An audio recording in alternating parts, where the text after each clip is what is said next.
할렐루야. 네, 감사합니다. 오늘도 청년부 예배에 오신 여러분을 환영합니다. 여러분 식사 잘 하셨나요? 밥 안 먹고 예배하면 좀 힘들 수도 있어요. 배고프니까. 네.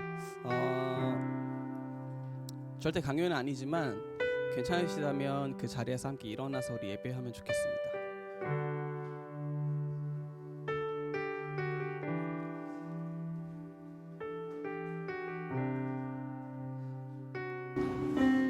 네, 오늘은 특별히 어떤 말씀을 찾고 우리가 함께 읽고 기도하진 않을 거지만 예배를 준비하면서 제 안에 들었던 마음은 우리들의 예배를 드리긴 하지만 이 예배를 통해서 우리가 이 땅과 또 우리 나라와 열방을 축복하고 열방을 위해서 중보하면 좋겠다라는 마음이 들었습니다. 그래서 비록 우리가 여기에서 우리들끼리의 예배를 드리지만 이 예배를 통해서 드려지는 고백과 또 선포되는 그 모든 고백들을 통해서 하나님이 이 땅에서 일하시고 열방에서 일하실 것을 우리가 기대하고 또 소망하는 그 마음을 우리가 좀 품었으면 좋겠다라는 마음이 들었는데, 그래서 먼저 함께 기도하실 때에는 우리가 하나님을 좀 신뢰했으면 좋겠습니다. 하나님은 능치 못하심이 없으신 분이시고 우리를 구원하시고 우리를 모든 두려움 가운데에서 이끌어내신 구원의 하나님이심을 기억하시면서 함께 기도하십시다. 하나님, 오늘도 우리가 예배를 하기 위해서 나왔습니다. 하나님을 높이고 경배하기 위해서 나왔습니다. 하나님, 먼저 우리 안에 하나님에 대한 신뢰와 하나님에 대한 그 믿음이 더욱더 견고해질 수 있도록 도와주시옵소서. 하나님만이 우리의 유일한 구원이시고 소망이시고 빛이심을, 우리의 참된 주님이심을 이 시간 하나님 다시 한번 우리 마음 가운데 새길 수 있게 도와주시고 그 하나님을 우리가 높여 예배할 수 있도록 도와주시옵소서라고 우리의 마음을 주님께 고백하시면서 간구하시면서 함께 기도하시겠습니다. 기도하겠습니다. 주님 감사합니다. 하나님, 오늘도 우리가 이제 나와 예배합니다. 하나님을 기쁘게 하기 위하여서, 하나님께 영화롭게 하기 위하여서 우리가 이 자리에 나왔음을 고백합니다. 하나님, 우리가 우리의 만족과 유익을 위하여서 예배하고 찬송하는 것이 아니라 하나님을 기쁘시게 하기 위하여서 오직 우리의 찬송을 통하여서 우리의 고백과 선포를 통하여서 그 높으신 하나님의 이름만을 영광스럽게 하기를 간절히 소망합니다. 하나님, 하늘에서 우리가 주님 앞에 나아올 때에, 주를 찬양할 때에 주님을 향한 그 믿음과 신뢰가 더욱더 견고해지기를 간절히 소망합니다. 주님만이 나의 소망이시고 주님만이 나의 빛이시고 주님만이 나의 참된 구원이시고 주님만이 나의 생명이십니다. 오직 주님만이 나의 주 되시고 나의 왕이십니다. 이 땅과 열방을 다스리시는 유일한 통치자이십니다. 하나님, 이 고백이, 이 믿음이 우리 안에 더욱더 견고해지기를 소망하오니 하나님, 이 시간 성령으로 함께하여 주시고 성령으로 충만케 하여 주시옵소서. 아멘. 아멘. 이 예배를 주님께 올려드립니다. 주님, 예배를 받아주시옵소서. 아멘. 아멘.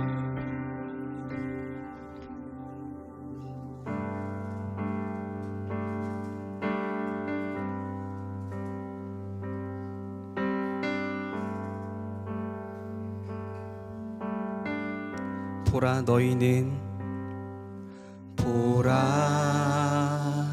너희는 두려워 말고, 보라, 너희를 인도한 나를 보라,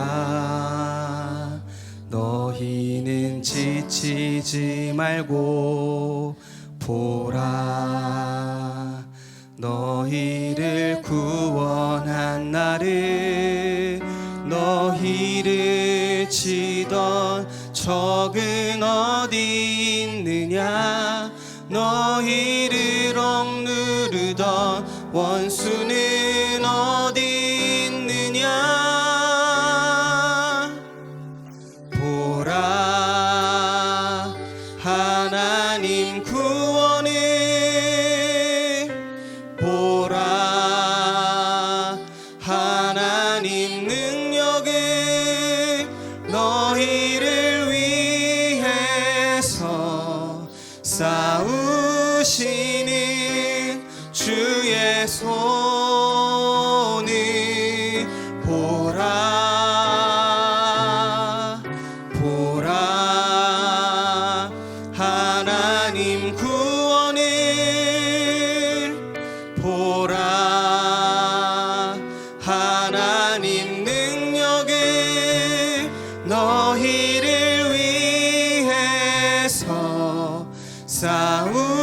싸우시는 주의 손이 보라. 아멘. 보라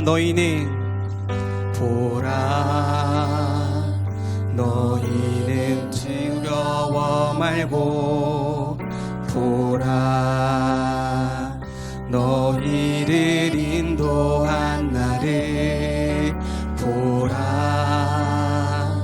너희는 지치지 말고 보라 너희를 구원한 나를 너희를 치던 적은 어디 있느냐 너희를 억누르던 원수는 어디 있느냐 보라 하나님 구원을 보라 하나님 능력을 너희를 위해서 싸우시는 주의 손이 보라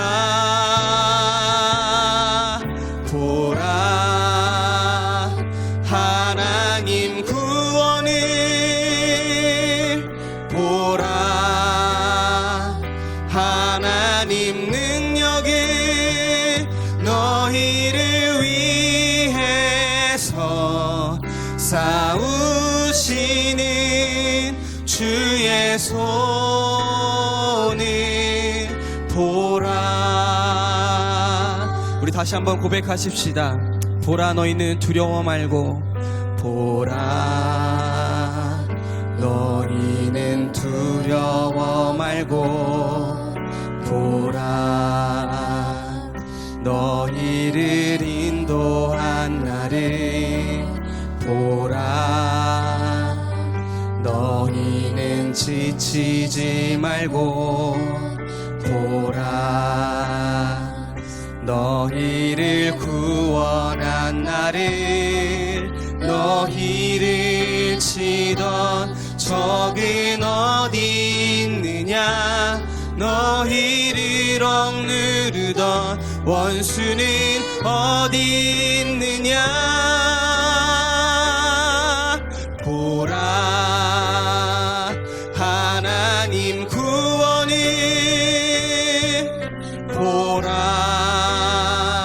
하나님 능력을 너희를 위해서 싸우시는 주의 손을 보라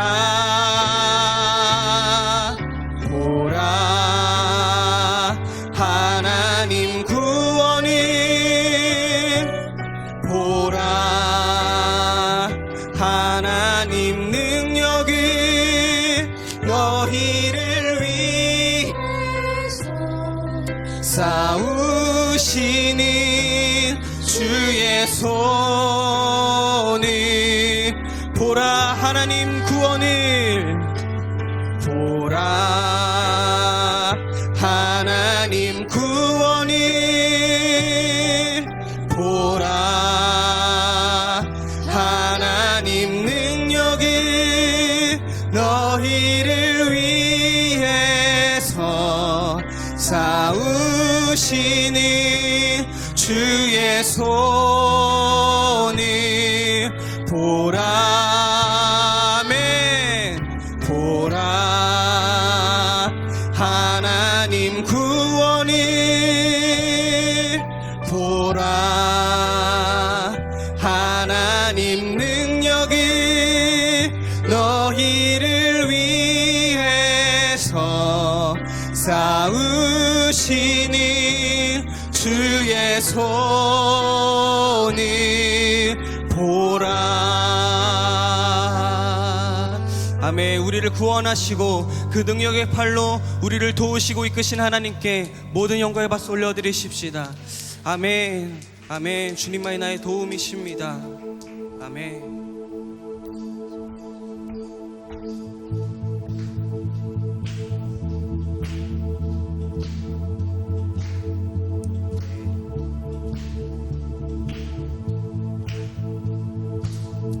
아멘. 주님은 모든 상황 속에서 찬양받기 합당하신 주님이십니다.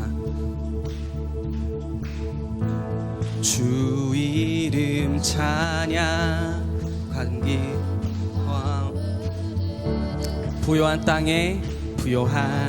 땅에 살 때에 주님 찬양해.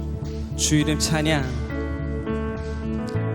주 이름 찬양. 거칠은 광야와 같은 인생길 걸어갈 때도 주님 찬양해. 모든 축복 주신 주님 찬양하리. 어두운 날이 다가와도 난 외치리. 주의 이름을 찬양해.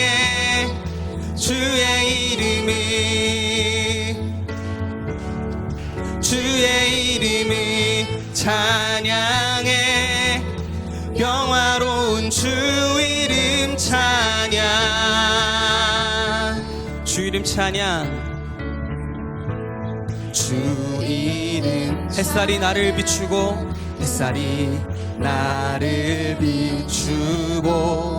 만물이 새롭게 될 때 주님 찬양해. 아멘. 주 이름 찬양. 주 이름 찬양. 가는 길 험할지라도 고통이 따를지라도 주님 찬양해. 모든 축복 주신 주님. 모든 축복 주신 주님 찬양하리. 어두운 날이 다가와도 난 외치리. 주의 이름을 찬양해. 주의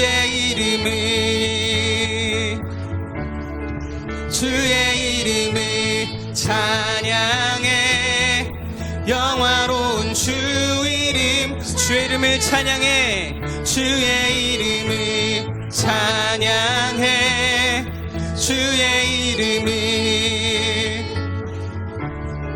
주의 이름을 찬양해. 영화로운 주 이름 찬양. 주 이름 찬양. 주 이름. 햇살이 나를 비추고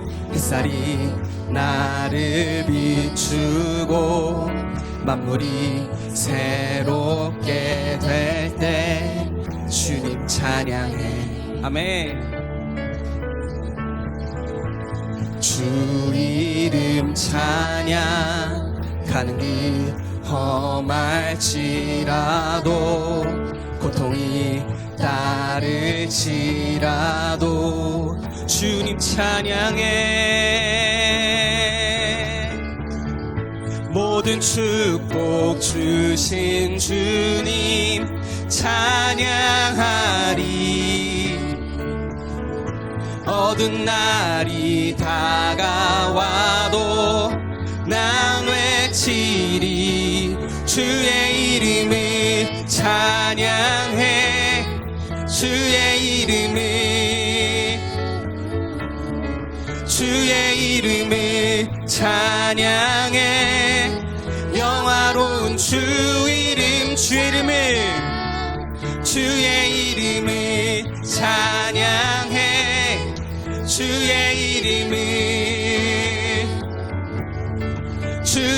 이름을 찬양해. 영화로운 주 이름 찬양. 주님은 주시며 주님은 찾으시네. 내 맘에 하는 말 주 찬양함. 주님은 주시며 주님은 주시며 주님은 찾으시네. 내 맘에 하는 말 주 찬양합니다.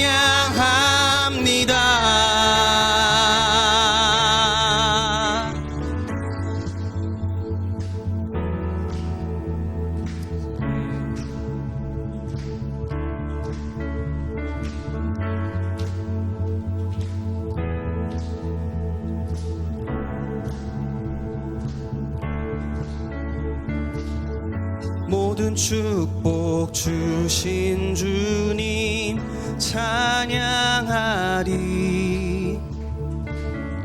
어두운 날이 다가와도 난 외치리. 모든 축복 주신 주님 찬양하리. 어두운 날이 다가와도 난 외치리. 모든 축복 주신 주님 찬양하리. 모든 날이 다가와도 난 외치리. 주의 이름을 찬양해.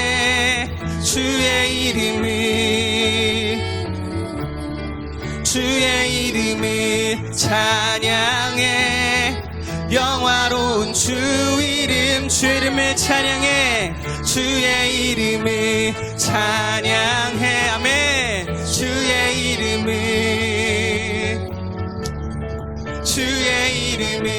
찬양해. 우리 한 번 더 고백하십시다. 주의 이름을 찬양해.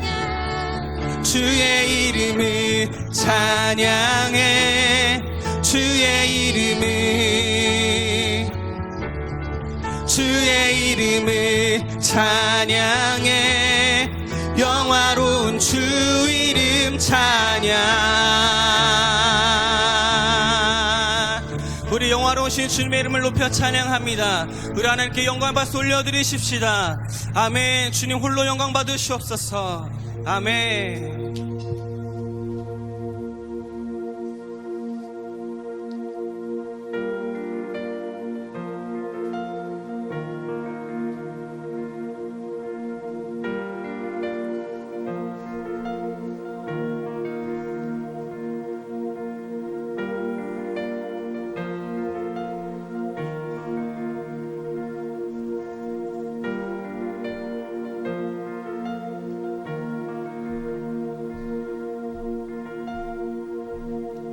주는 이 도시의 주, 주는 이 백성의 왕, 이 나라의 주 되신 주님.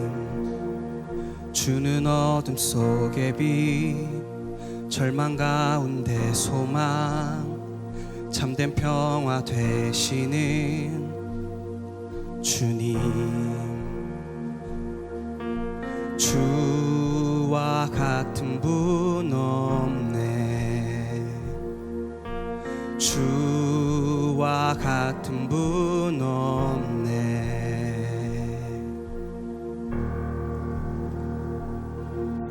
더 위대한 일이 이 땅에, 더 놀라운 일이 도시에 이루어지리.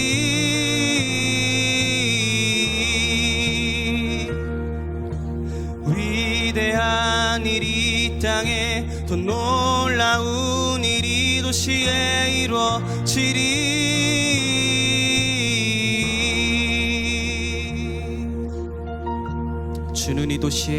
주는 이 도시의 주, 주는 이 백성의 왕, 이 나라의 주 되신 주님.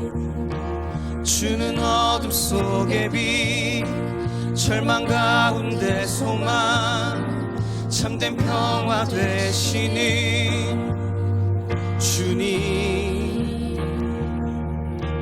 주와 같은 분 없네. 주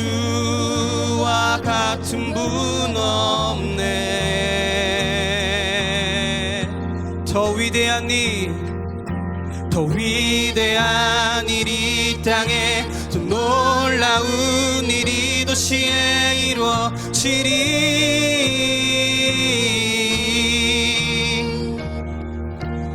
위대한 일이 이 땅에, 더 놀라운 일이 도시에 이루어지리.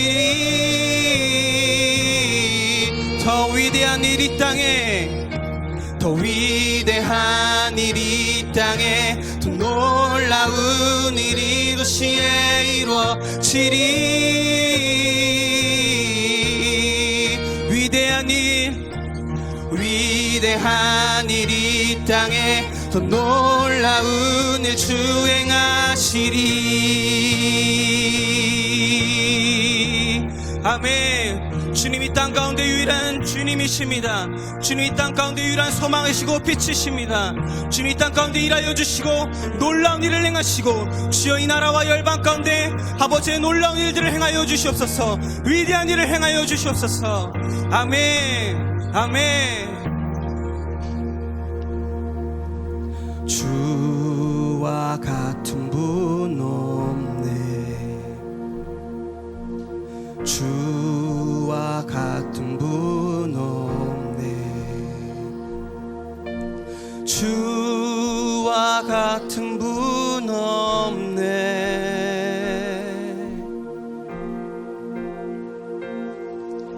더 위대한 일이 이 땅에, 더 놀라운 일이 도시에 이루어지리.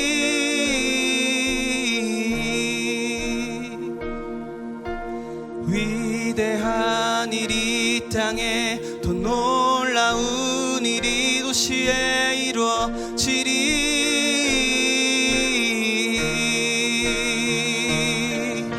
더 위대한 일이 이 땅에, 더 놀라운 일이 도시에 이루어지리.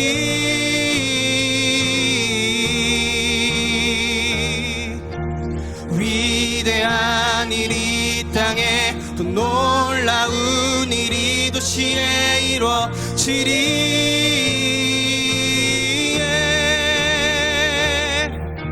더 위대한 일이 이 땅에, 더 놀라운 일이 도시에 이루어지리.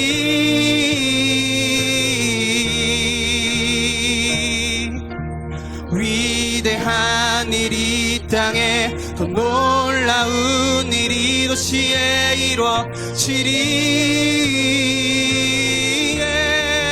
위대한 일이 이 땅에, 위대한 일이 이 땅에, 더 놀라운 일 주행하시리. 아멘. 하나님 온 땅에, 이 도시에, 아버지 온 열방 가운데 일하여 주시옵소서. 주님의 그 위대한 일을, 주님의 그 놀라운 일들을 행하여 주시옵소서. 하나님 온 열방이 주님의 도시입니다. 온 열방이 주의 땅입니다. 아멘. 그 모든 가운데 있는 우리들이 주의 백성입니다.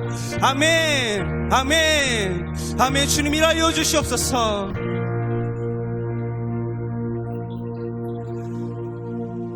위대한 일이 이 땅에, 더 놀라운 일이 도시에 이루어지리.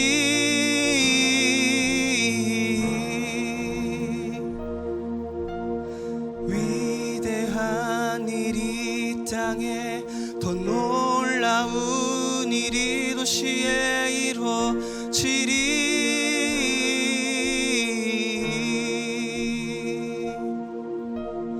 위대한 일이 이 땅에, 더 놀라운 일이 도시에 이루어지리.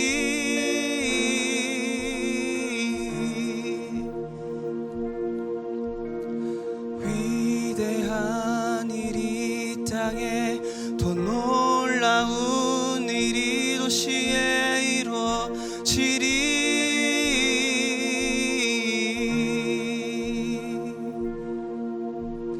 위대한 일이 이 땅에, 더 놀라운 일이 도시에 이루어지리.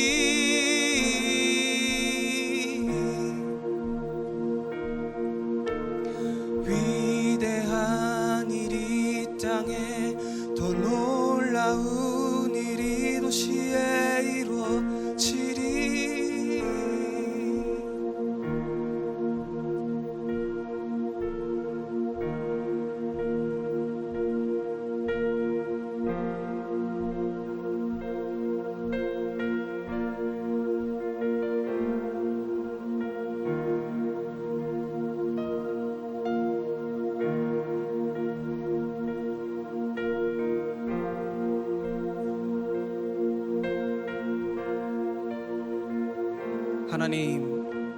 하나님은 이 도시의 주이십니다.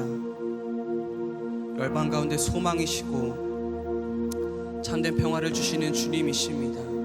어둠 속에 빛이시고 절망 가운데 소망이시고 아버지, 우리의 모든 것 되십니다. 우리의 전부이십니다. 주님과 같은 분이 없습니다. 하나님, 이 땅 가운데 위대한 일을 행하시고 온 열방 가운데 주의 놀라운 일들을 행하여 주시옵소서.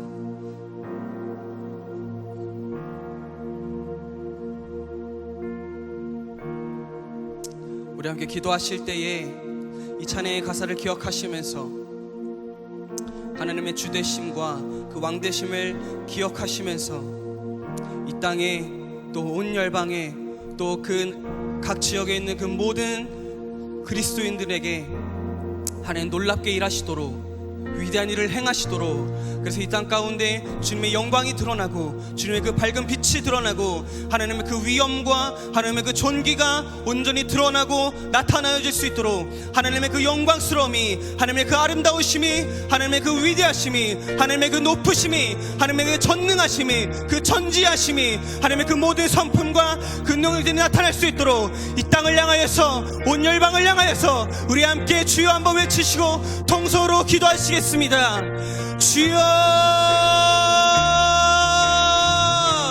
아멘. 주님 이 땅 가운데 일하여 주시옵소서. 하나님, 올 열방 가운데 일하여 주시고 주님의 그 위대한 일과 주님의 그 놀라운 일들을 행하여 주시옵소서. 주님의 우리의 주이시고 소망이시고 우리의 참된 빛이시고 절망 가운데 소망이 되시는 우리의 유일한 하나님이시오, 우리의 아버지시오, 우리의 구원자 되십니다. 아멘. 그 주님을 따라 우리가 살아가기를 원합니다. 그 주님의 영광이, 그 주님의 빛이 우리를 통해서 드러나기를 원하고 우리의 예배를 통해서 드러나기를 간절히 소망합니다. 하나님 우리의 예배를 사용하시고 우리의 삶을 사용하시고 주님 역사하여 주시옵소서. 아멘. 아멘. 주님 놀랍게 일하실 것을 선포합니다. 주님의 그 위대한 일을 선포합니다. 아멘. 하나님 일하여 주시옵소서. 아멘. 아멘.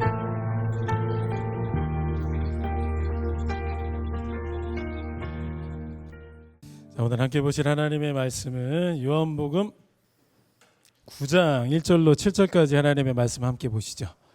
자, 요한복음 9장입니다. 1절로 7절까지 하나님의 말씀을 우리 한 목소리로 합독하며 나가도록 하겠습니다.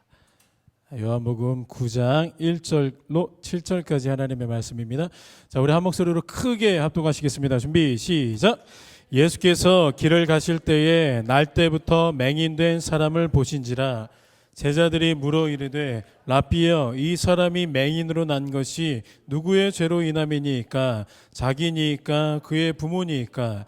예수께서 대답하시되 이 사람이나 그 부모의 죄로 인한 것이 아니라 그에게서 하나님이 하시는 일을 나타내고자 하심이라. 때가 아직 낮음에 나를 보내신 이의 일을 우리가 하여야 하리라. 밤이 오리니 그때는 아무도 일할 수 없느니라. 내가 세상에 있는 동안에는 세상의 빛이로라. 이 말씀을 하시고 땅에 침을 뱉어 진흙을 이겨 그의 눈에 바르시고 이르시되 실로암 못에 가서 씻으라 하시니, 실로암은 번역하면 보냄을 받았다는 뜻이라. 이에 가서 씻고 밝은 눈으로 왔더라. 아멘. 자, 우리 앞뒤 잡아보시면서 반갑게 또 인사하실까요? 사랑합니다, 축복합니다, 존경합니다. 자, 사랑합니다, 축복합니다, 존경합니다. 사랑합니다, 축복합니다, 존경합니다. 2011년도에 세계 최초예요. 국내 최초가 아니고요. 세계 최초로 KBS에서 시각장애인 뉴스 앵커를 이렇게 뽑았습니다. 그때 경쟁률이 523인가 530인가 하여튼 그 수백 대 1의 경쟁률을 뚫고 최종 선발된 최초 장애인 앵커가 여러분들 혹시 들어보셨을까요? 이창훈 앵커라는 사람입니다. 지금은 이창훈 씨가 KBS 안에서 근무하고 있지는 않고 프리랜서로 이렇게 다방면에서 활동을 하고 있는데요. 그와 관련된 하나의 글을 제가 천천히 읽어드릴게요. 어느 날 나는 식당에서 점심을 먹고 있었다.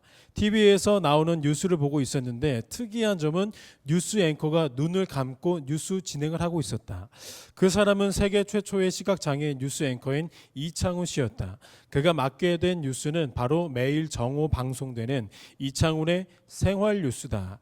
이 코너에서 그는 약 5분의 시간 동안 사람들에게 뉴스를 전달한다. 그는 이렇게 말했다. 매일 5분을 위해서 3시간에서 4시간씩 연습을 합니다. 여러분 그 세계 최초 시각장애인 뉴스 앵커였던 이창훈 씨가 독실한 그리스도인으로 이렇게 우리 알려져 있습니다. 우리에게. 근데 이분이 몇 년 전에 오륜교에서 주관하는 그 다니엘 기도회라고 있거든요. 이게 범교회적으로 하고 있는 다니엘 기도회에 나와가지고 제가 기억하기로는 2016년도였던 것 같아요. 그때 나와서 많은 성도들 앞에서 많은 사람들 앞에서 이렇게 간증하는 것들을 제가 접했는데요. 신생아 때 이게 열이 나면은 큰일 난다고 하더라고요. 저도 어제 아기가 갑자기 아파가지고 시겁했었는데 아기가 열이 나면은 이게 염증이 생겨서 뇌수막염으로 가게 되면은 이게 좀 골치 아프게 된다고 하는데 이 이창훈 씨가 뇌수막염이 와가지고 눈 시력을 잃고 그 다음에 말도 못하게 되고 그 다음에 어떻게 뭐 청각도 귀도 잃었다고까지 이렇게 간증을 했었던 걸 제가 들었습니다. 근데 심하게 걷는 것조차 불가능하게 될 것이라고 병원에서 이렇게 진단을 내려버린 거예요. 그때부터 이창훈 씨 부모님이 전국을 돌아다니면서 갈 수 있는 모든 곳은 다 가고 하여튼 치료가 가능한 모든 곳들 그냥 어디서 주워 들은 지식이 있으면 거기에서 다 가가지고 치료를 받고 갈 수 있는 곳 다 가고 할 수 있는 모든 것들을 다 했다고 합니다. 굿판을 버리는 거는 당연히 기본이고 하다가 어디까지 갔냐면 저기 지리산에 유명한 도사가 그때 있었대요. 산속에서 집가는 유명한 도사가 있는데 그 도사를 만나면 좋다고 하는 그 말에 현혹돼 가지고 지리산까지 가서 그 도사를 찾아 헤맸다고 해요. 이창훈 씨 어머님이요 실제로. 근데 그 도사가 진짜 용했어요. 놀랍게 너무 용한 도사가 지리산에 있었던 거예요. 그 도사가 이창훈 씨 어머니에게 이렇게 말했대요. 내가 알려주는 이런 방법 저런 방법들을 다 써보고 만약에 안 되면 교회로 가세요. 그 도사가 그렇게 용한 도사가 지리산에 있었던 거예요. 그래서 이 어머님이 결국에는 아무런 가능성이 없으니까 마지막에 교회에다가 이렇게 발걸음을 드리게 됩니다. 교회에서 절규에 가까운 기도를 매일마다 이렇게 드리고 있었습니다. 근데 그 기도 속에서 하나님이 주시는 특별한 것들을 경험하게 되는 거예요. 걸을 수 없었던 아이가 갑자기 걷게 되었습니다. 들을 수 없었던 아이가 말할 수 없었던 아이가 갑자기 말하게 되고 들을 수 있게 되는 거예요. 근데 유일하게 치료가 되지 않은 한 가지가 있었어요. 그 한 가지가 뭐냐면 바로 눈이 치료가 되지 않았던 거예요. 이창훈 씨가 그 다니엘 기도회에 간증을 하면서 자신의 간증의 제목, 타이틀을 뭐라고 이렇게 소개했냐면요. 잘 들어보세요. 이창훈 씨가 이렇게 말하는 겁니다. 어둠은 어음이다. 어둠은 캄캄한 어둠은 나에게 얻어지는 어둠이다. 이 간증의 타이틀을 제목을 가지고 많은 성도들이랑 말씀을 나눴습니다. 우리 모두는 어둠을 직면해야만 비로소 참빛을 발견할 수 있습니다. 그래서 어둠은 어둠이 되는 겁니다. 우리 예수 믿는 사람들에게 그 어둠은 결코 어둠으로 끝나는 게 아니고 그 어둠 속에서 뭔가를 얻게 됩니다. 라는 식의 귀한 간증의 메시지를 많은 성도들에게 이렇게 흘려 전해 주었습니다. 오늘 본문에 날 때부터 맹인된 사람과 우리 주 예수님의 만남이 그려져 있는 걸 우리가 보게 되는데요. 그리고 그 맹인과의 만남을 통해서 우리 예수님이 어떤 분이시고 또 그 예수님께서 하나님 안에서 무엇을 우리 가운데 행하고 계시는가, 그리고 그 행함 속에서 우리가 어떠한 축복들을 누리게 되었는가를 소개하고 있는 거예요. 본문을 대략 정리하면 이런 내용입니다. 예수님이 그 맹인을 만나고 그 맹인에게 독특한 행동을 하나 하세요. 여러분, 제가 지난주부터 말씀드렸죠. 요한복음에 갑자기 어떤 예수님이 행동을 하시기 시작한다고. 그 다음에 이번 주에도 어떤 행동을 할 거라고. 6절 말씀을 보시니까요. 땅에 침을 뱉어 진흙을 이겨 그의 눈에 바르시고, 그러니까 예수님이 그냥 뭔가를 막 바르시는데 그 발랐던 게 뭡니까? 진흙, 흙을 바르시는 거예요. 지난주 설교 여러분 혹시 기억나시나요? 혹시 기억하세요? 여러분 지난주 설교 가운데 예수님이 어떤 행동들을 펼치셨나요? 자, 쓰시고 이거 몇 번 하셨어요? 예수님이 2번 하셨어요. 자, 예수님이 요한복음에서 뭔가 행동을 하시는 겁니다. 오늘 본문도 예수님이 어떤 액션을 취하고 계시는 거예요. 그 행동이 무엇이냐면 진흙을 맹인의 눈에 이겨서 막 바르시는 행동을 하시는 거예요. 그러니까 뭔가를 하고 계시는 거예요. 그리고 그 맹인을 그 다음에 어디론가 보내시는데 그 보내시는 장소가 보냄을 받았다라는 명칭으로 통용되고 있었던 실로암이라는 연못으로 예수님이 이 맹인을 보내시는 겁니다. 여러분 잘 생각해 보세요. 예수님, 제가 맹인이에요. 제 눈에 지금 뭔가 막 발라져 있어요. 그리고 저는 실로암으로 가야 되는 거예요.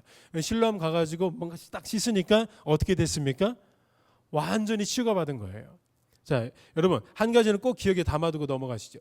이 맹인이 눈을 뜨게 되는 시점이 예수님이 진흙을 바를 때 떴습니까? 아니면 실로암에 가가지고 씻을 때 떴습니까?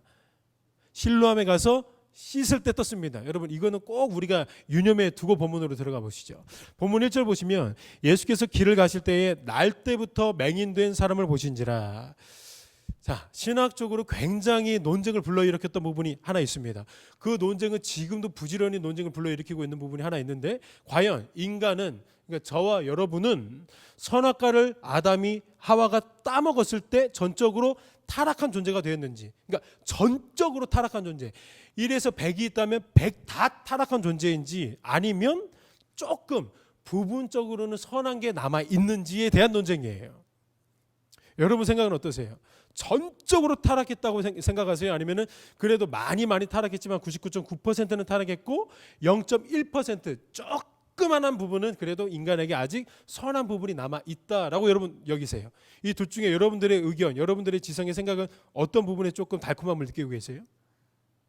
창세기 2장 17절은 이렇게 선포하고 있습니다. 선악을 알게 하는 나무의 열매는 먹지 말아라. 네가 먹는 날에는 반드시 뭐 하리라? 죽으리라 하시니라. 여러분 이 말씀을 꼭 기억하셔야 됩니다. 선악을 알게 하는 나무의 열매를 먹으면 네가 반드시 죽기 직전까지 간다라고 말씀하지 않으셨어요. 죽은 상태까지 간다라고 말씀하지 않으셨어요. 정확하게 죽으리라라고 말씀하셨습니다. 성경은 분명하게 우리를 이렇게 가르치고 있는 거예요. 죽으리라.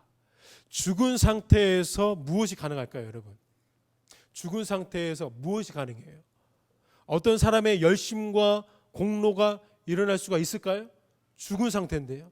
여러분 마지막 하나의 호흡도 없는, 그 어떤 실마리도 찾아볼 수 없는 거룩한 그 마지막까지 남아있었던 그 조그마한 짜투리도 남아있지 않은 아예 죽은 상태예요. 그 죽은 상태에서 어떻게 무엇이 가능할 수 있을까요? 여러분 꼭 기억하셔야 돼요. 이 부분이 출발점이 굉장히 중요한 부분이에요. 인간은 전적으로 타락한 존재라는 거예요. 왜 이 신학적 기초가 중요하냐면 전적으로 타락했다라는 것은 곧이어서 뭐로 진행이 됩니까? 전적 타락은 전적 은혜까지 들어가는 거예요. 자, 부분적 타락이라고 말하면은 은혜도 부분적 은혜가 되는 거예요. 그러니까 우리는 전적 타락에 초점을 맞추는 이유는 우리에게 임한 구원과 우리에게 임한 성화와 우리에게 임한 영화가 전적 은혜라고 고백하기 위함이에요. 그러니까 우리가 타락했다라는 초점을 맞추기보다는 예수 그리스도께서 우리에게 입혀주신 그 거룩한 세마포는 전적으로 하나님과 예수님과 성령님의 사역으로만 우리에게 입혀주신 것이다. 전적 은혜를 찬양하기 위해서라는 거예요. 부분적 타락이라고 주장하는 진영, 그쪽 신학의 진영에서 범하고 있는 가장 큰 오류가 뭐냐면, 구원에 있어서, 그러니까 우리가 다시 한번 살아나게 되는 그 구원에 있어서는 인간의 열심과 하나님의 열심이 만나야 된다라고 이렇게 주장을 합니다. 여러분 이 말 겁나 멋있어 보이지 않아요? 너무 멋있지 않아요? 인간의 열심과 하나님의 열심이 만나야 된대요. 와, 짜릿해요. 너무 멋있는 말이에요. 근데 완전 틀렸어요. 너무 우리의 지성 속에서 이 말 정말 멋있고 철학적이고 심오한 말인 것 같은데 완벽하게 틀렸다는 거예요. 상상해 보세요. 인간의 열심과 하나님의 열심이 만난다. 우리 살아계신 그 하나님이 분명히 우리 인간은 죽었다고 말했는데 그 죽은 시체 앞에서 야, 살아나야 된다. 나의 열심과 너의 열심이 만나야 된다라고 계속해서 주구장창 주창하고 있다고 여러분 상상해 보세요. 살아계신 하나님이 시체 앞에서 살아나. 네가 해야 되는 부분이 조금은 있어. 계속해서 외치고 있다고 생각을 해보시고 상상을 해보세요. 이게 그렇게 멋스러워 보이세요? 살아계신 하나님이 죽어있는 시체 앞에서 물론 조그마한 마지막에 호흡이라도 그냥 손가락 발가락이라도 움직이고 있으면 마지막 병원에 있는 사람, 장례식장에 있는 사람이 아니고 인공호흡기라도 끼고 있으면 그래도 옆에 있는 사람들이 힘내세요 힘내세요라고 말하는 거는 괜찮죠. 근데 죽어있는 시체 앞에서 장례식장 가가지고 영안실에 가가지고 시체 좀 딱 그 시체 거기에다 냉동차고 열어가지고 일어나라고 말한다면 여러분 이거 건강한 모습이에요? 이 로맨틱한 모습인가요? 그쪽 진영에서 범하고 있는 오류가 바로 정확하게 이 오류예요. 죽은 상태에 있는 우리 인간에게 조그마한 열심이 남아 있다라고 말하는 것은 즉 우리 하나님이 시체 앞에서 너가 해야 될 부분이 있다라고 귀 듣지도 못하는 그 시체한테 말하고 있는 그런 개념이 성립된다는 겁니다. 오늘 본문 1절이 어떻게 시작하는지 여러분 유념해 볼 필요가 있습니다. 1절에 예수께서 길을 가실 때에 날 때부터 맹인된 사람을 보신지라. 이 사건은 여러분 단순히 예수님이 어떠한 기적을 펼쳐주셨다. 그 기적 가운데 우리가 우리 예수님은 눈먼 자를 눈뜨게 하시는 분이다. 기적을 펼치시는 예수님이다. 여기에 우리가 초점을 맞추라고 기록한 본문이 절대로 아닙니다. 잘 들으셔야 됩니다. 예수님이 구원 사역을 이루어 나가실 그 하나님의 자녀들의 상태를 먼저 밝히고 있는 거예요. 다시 말해서 저와 여러분은 날 때부터 어떤 존재라는 겁니까? 맹인이라는 존재예요. 날 때부터 나고 나서 몇 살 때 뇌수막염 와가지고 아니고 날 때부터 뭐 된 사람? 맹인된 사람이라는 겁니다.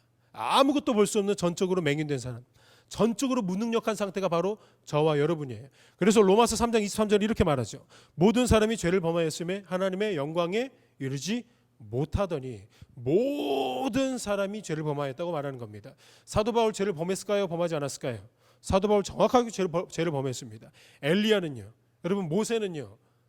로마서 3장이 이렇게 말하는 거예요. 모든 사람이 죄를 범하였음에 하나님의 영광을 이룰 수 있는 사람은 한 사람도 없었다라고 말하고 있는 겁니다. 날 때부터 맹인이었던 그 사람을 향해서 주위에 예수님을 따르던 제자들이 이렇게 뭐라고 묻냐면요. 본문 2절 보면 제자들이 물어 이르되 랍비여. 그러니까 예수님에게 이렇게 말하는 거예요. 우리를 가르쳐 주신 랍비 예수님, 이 사람이 맹인으로 난 것이 누구의 죄로 말미암음입니까? 자기니까 아니면 그의 부모의 죄로부터 말미암았습니까? 제자들의 관심이 여러분 어디에 쏠렸는지 봐보세요. 도대체 예수님, 랍비님, 우리를 가르치시는 스승님, 이 사람이 무엇 때문에 이렇게 되었습니까? 제자들의 관심이 어디에 있어요? 무엇 때문에 계속해서 여기에 관심을 두고 있는 거예요. 도대체 누구의 죄 때문에 이 맹인이 이런 저주를 받았습니까? 이 사람의 죄 때문입니까? 아니면 저 부모의 죄 때문입니까? 아니면 누구의 조상 때문입니까? 이 맹인이 이렇게 저주받은 인생으로 살아가는 것이 도대체 누구 때문입니까? 라고 말하는 거예요. 여러분 지금 북한에 일어나고 있는 모든 포악과 횡포와 아픔들, 그들이 받고 있는 이 저주들, 우리는 궁금하죠. 하나님, 이 사람들이 이렇게 고통당하고 있는 것은 도대체 무엇 때문입니까? 여러분 우리 삶 가운데 적용할까요?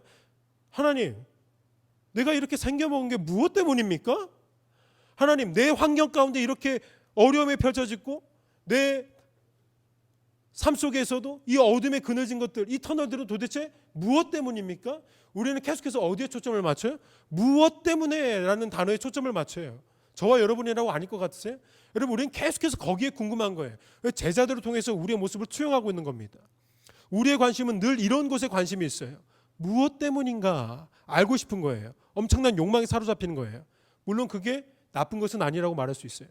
하지만 우리 예수님이 랍비이신 예수님, 우리를 가르치시는 스승이신 예수님이 뭐라고 이렇게 질문에 대해서 말씀하시고 가르치시냐면 시선을 약간 틀으세요.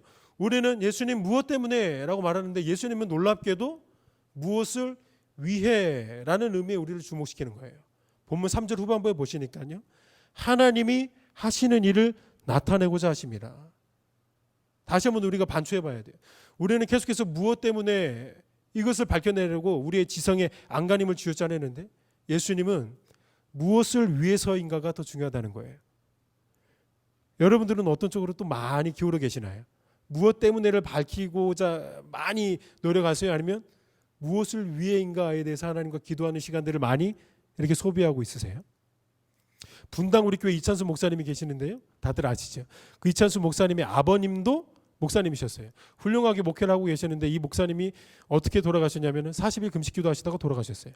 그래서 이찬수 목사님이 이게 트라우마가 있어가지고 금식을 안 하세요. 실제로 많이 해봐야 딱 3일 하신대요. 엄청난 트라우마가 자녀 때 있었다고 하더라고요.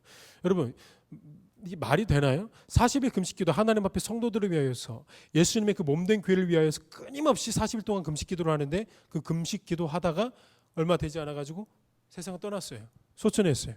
그럼 우리는 묻겠죠. 하나님 도대체 무엇 때문입니까? 하나님 살아 계시는데 도대체 하나님을 위하여서 끊임없이 헌신하고 수고하겠다고 목양하겠다고 끊임없이 남들 하지도 않는 그 헌신과 수고를 열심을 내고 있는 그 이찬수 목사님의 아버님이 어떻게 해가지고 이렇게 죽을 수 있었습니까? 무엇 때문에 이런 일이 펼쳐집니까? 우리는 계속해서 무엇 때문에 라는 과거에 얽매여가지고 이런 것들을 궁금해하겠죠. 금식을 잘못하셔서 그러신 걸까요? 금식에 대한 올바른 지식이 없었던 것일까요? 아니면 그 사람 가운데 하나님과의 관계가 뭔가 틀어져 있었던 것들이 있어서 하나님이 진노하신 것일까요? 무엇 때문에 대해서 우리는 초점을 맞춰요. 여러분 일본 선교를 품고 있었던 놀라운 그 일본 선교 사님이 한 분 계셨습니다. 이분은 모든 것들이 다 준비될 정도로 뜨거운 열정을 가지고 일본의 모든 문화를 공부했어요. 일본의 모든 언어들을 다 습득했어요. 청년 시절부터 그 장년애들까지 수년 동안 일본만 풀면서 계속해서 선교를 준비했어요. 모든 사람들이 그 사람을 보면서 저 사람은 일본에 가면 뭔가는 할 것이다. 놀라운 사역을 분명히 이루어낼 것이다 라고 말했어요. 근데 그 사람 언제 죽었는지 아세요? 일본 나가는 그날 죽었어요. 교통사고로요. 현장에서 즉사했어요. 우리는 궁금하죠. 도대체 무엇 때문입니까? 하나님, 이분이 일본 선교를 위해서 끊임없이 그렇게 놀라운 시간들, 자기의 모든 젊음과 청춘들을 다 바쳤는데 무엇 때문에 이렇게 죽었습니까? 이 사람이 하나님과의 뭐 어떤 관계 속에서 또 틀어졌던 게 있었습니까? 우리는 또 질문하겠죠. 분명히 이 안에 뭐 어떤 악독한 것들이 있었을 거야. 이 사람이 거기 가면 뭔가 하나님의 영혼이 떠나가는 그런 악한 열매들이 일어날 수도 있었을 거야. 그래서 하나님이 막으셨을 거야. 무엇 때문에라는 그 어떤 것들을 계속해서 끊임없이 생각하고 우리 마음대로 고려하고 우리 마음대로 그렇게 마침표를 찍어버리죠. 그런 우리에게 우리 예수님은 무엇을 위해에 더 초점을 맞추라고 하는 거예요. 하나님, 도대체 무엇을 위해서 이러한 어려움들이 일어났습니까? 하나님, 도대체 무엇을 위해서 이런 것들이 펼쳐졌습니까? 하나님, 내 삶이 내가 계획했던 대로 하나도 되지 않습니다. 하나님 믿는 사람들이 좀 잘 풀리면 좋은데 왜 내 인생은 이럽니까? 도대체 무엇 때문입니까? 도대체 터널 같은 아무것도 노를 젓고 싶은데 뭐가 보여야 졌지요. 하나님 아무것도 보이지 않습니다. 노를 저으면 괜히 저기 등대 반대편으로 갈까 봐 너무 두렵고 깊은 터널을 통과하고 있습니다. 하나님 내 삶 가운데 도대체 무엇 때문에 내가 이렇게 됐습니까? 우리 하나님은 우리 예수님은 그런 지성의 혼란 속에 있는 사람들에게 이렇게 말하는 거죠. 무엇을 위해서다. 무엇을 위해서 지금 하나님이 지금도 일하고 계신다. 이렇게 이야기하고 있는 것이에요.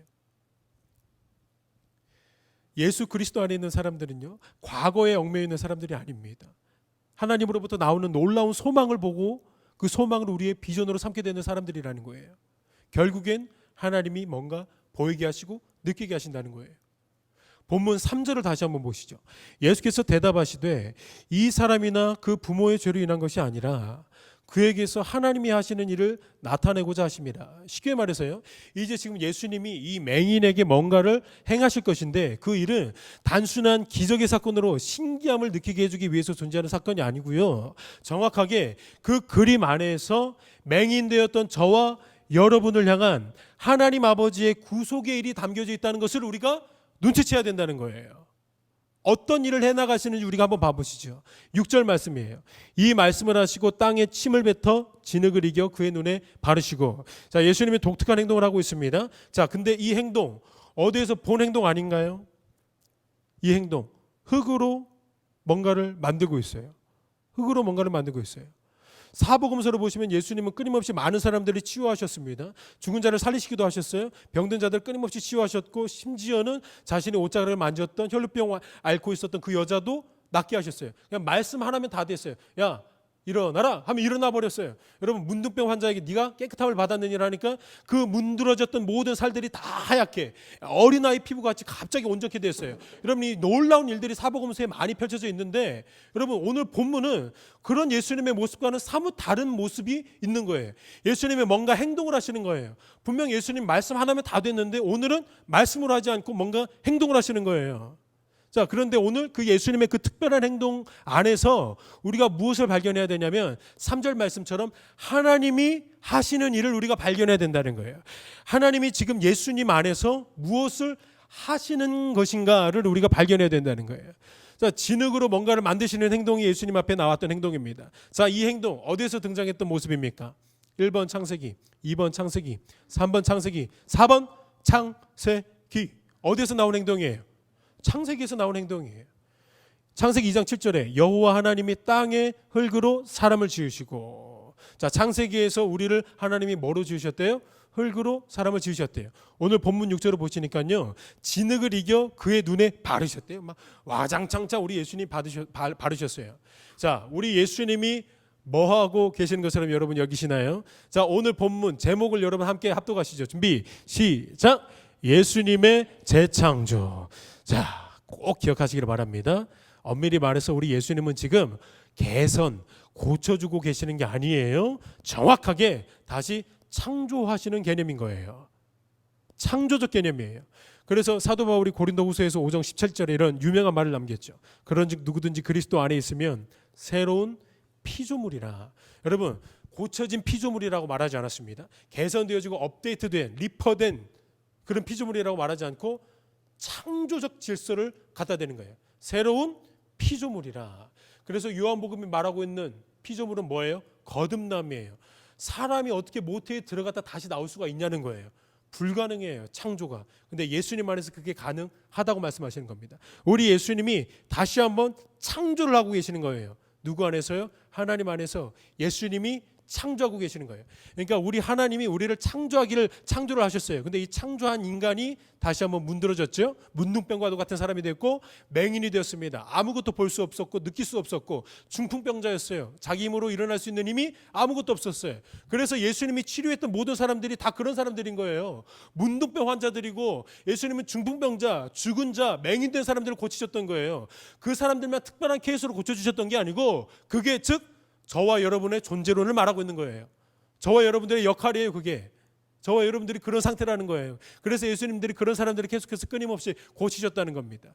그래서 우리가 그런 모습이었는데 우리 하나님이 우리를 재창조하시는 거예요. 누구 안에서 재창조를 하시는 겁니까? 예수 그리스도 안에서 우리를 다시 한번 재창조하고 계시는 겁니다. 자, 근데 제가 설교 초두에 한 가지 사실을 기억에 담아두라고 말씀드렸던 부분 여러분 기억하십니까? 맹인이 눈을 뜨게 된 시점이 이렇게 예수님이 흙으로 눈에 이겨 바르실 때였습니까? 아니면 실로암에서 씻을 때 눈이 떠졌습니까? 실로암에서 씻을 때 눈이 떠졌죠. 자, 실로암이 어떤 것을 의미하는 장소였나요? 우리가 지지난주에 공부했었는데요.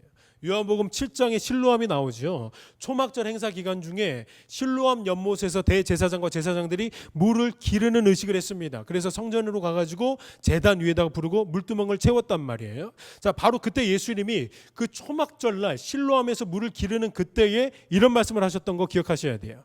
7장 38절 39절 나를 믿는 자는 성경의 이름과 같이 그 배에서 생수의 강이 흘러나오리라 하시니 이는 그를 믿는 자들이 받을 성령을 가리켜 말씀하신 것이라.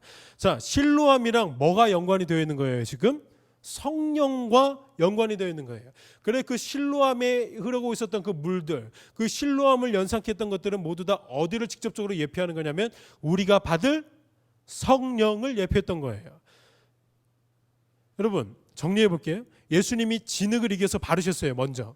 그리고 그 진흙을 이긴 그 사람을 어디로 보내시냐면 실로암 연못에 보내고 씻음을 받게 하셨던 거예요. 그 씻음을 통하여서 그 사람이 갑자기 보게 됐어요. 온전하게 보게 됐어요. 자, 무엇을 의미하냐?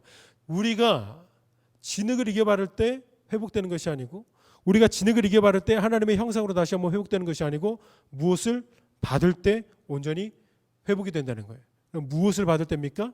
성령을 받을 때 우리가 하나님의 모양과 하나님의 형상으로 다시 한번 온전하게 회복되어진다는 것을 우리 예수님이 가르쳐 주시는 거예요. 진흙으로만은 불충분해요. 그래서 창세기 2장 7절에 우리가 제일 처음에 창조되어지는 그때도 정확하게 말하고 있습니다.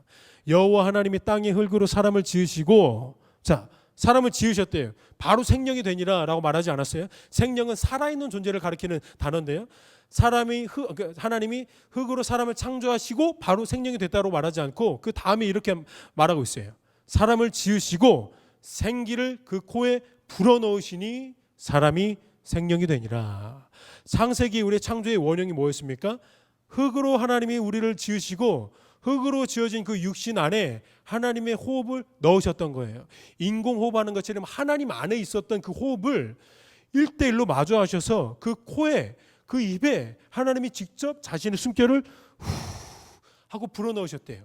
그게 들어올 때에 하나님이 정확하게 그때 이렇게 말합니다. 생명이 되니라. 이 창세기의 원형이 그대로 담겨져 있는 게 오늘 본문이에요. 먼저 예수님이 진흙을 이겨 바르시고 거기에서 그치는 것이 아니라 성령을 상징하는 실로암에 갔더니 비로소 그때 온전하게 회복되어지고 있는 겁니다. 창세기의 창조의 순서를 그대로 따르고 있는 모습을 우리 랍비이신 예수 그리스도께서 우리에게 가르쳐주고 있는 거예요. 이게 바로 예수 그리스도를 통해서 하나님이 우리 삶에 이루시는 재창조의 은혜입니다. 이 은혜를 받은 게 바로 저와 여러분이에요. 재창조. 우리가 그리스도 안에 있으면 어떤 사람? 새로운 피조물이라고 말하는 겁니다. 그래서 예수님이 뭐라고 말하냐? 너희들은 예전에는 어둠이었다. 어둠에서 종로로 다면서 살았다. 예수님이 우리를 새로운 피조물로 만드셨습니다. 자, 그때 예수님이 뭐라고 우리에게 말해 주셔야 될까요? 야, 내가 이번에 너를 다시 한번 재창조했는데 너 다시 어둠에 가서 살아라. 이렇게 말하실까요? 아니면 빛의 자녀들로 살아라고 말씀하실까요? 빛의 자녀들로 살아라고 말하는 겁니다. 그래서 우리 지난주에 공부했던 가늠한 여인이 붙잡혀 왔는데 예수님이 나도 너를 정죄하지 않는다. 근데 그 다음 구절에 하나 피날레의 구절이 있었어요. 다시는 죄를 짓지 말아라. 그게 새롭게 예수 안에서 창조되어지는 저와 여러분의 삶이어야 되는 거예요. 새로운 세마포 입었으니까 이제 그 세마포, 그 신분에 맞게 죄와는 어울리지 말아라는 거예요. 왜냐? 그리스도 안에서 거듭났기 때문이라는 거예요. 저와 여러분이 우리가 입고 있는 이 세마포가 얼마나 거룩한지를 깨달으면 우리가 어떻게 살아야 되는지까지도 우리가 깨닫게 되는 거예요. 실로암에 다녀온 사람들은 여러분 어떻게 될까요? 다시 말해서 성령으로 인해 새로운 피조물이 되어가지고 눈이 떠지게 된 사람. 그러니까 눈이 떠졌어요. 맹인이 예수님 안에서 눈이 떠졌어요. 그래서 그 성령으로 인해서 성령을 받은 사람들은 어떤 삶들이 펼쳐질까요? 여러분 중요한 사실이에요.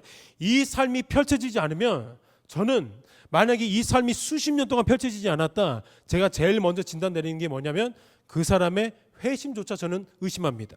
분명히 회심하지 않은 증명이에요. 이게 이 삶이 펼쳐지지 않으면 하나님 앞에 진짜 무릎 꿇고 다시 한번 되돌아보셔야 되는 거예요. 지금까지 그런 것들이 없었다면 분명해요. 성경은 가르쳐요. 자, 성령을 받은 사람, 실로암에 다녀온 사람들은 어떤 삶이 펼쳐지는지 더 세밀하게 지금 우리 삶에는 어떤 삶들이 지금 펼쳐지고 있는지 이 질문에 대한 답을 본문 9장 전체에 걸쳐서 우리에게 말해주고 있는 겁니다.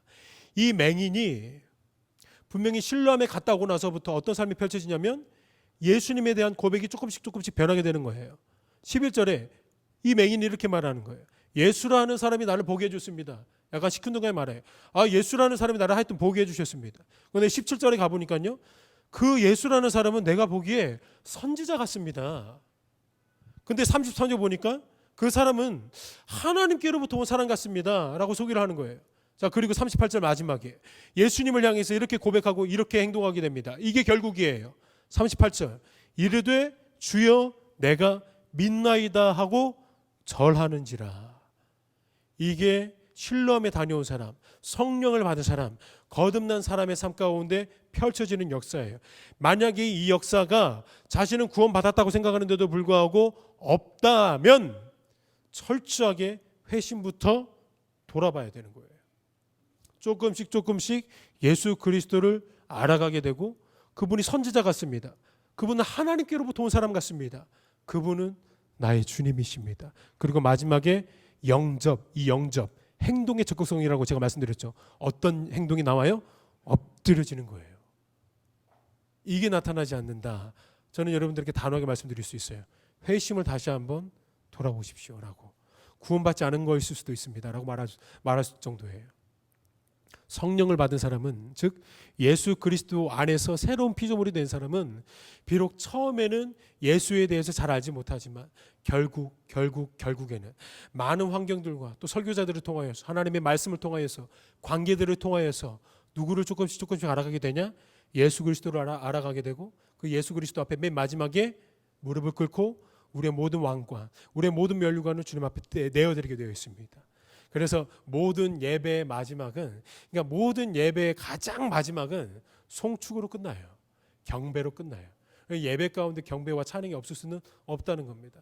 우리가 그 구원받은 사람이라고 이렇게 모였으면 우리가 어떻게 하나님을 찬양하지 않을 수 있겠습니까? 우리의 삶 가운데.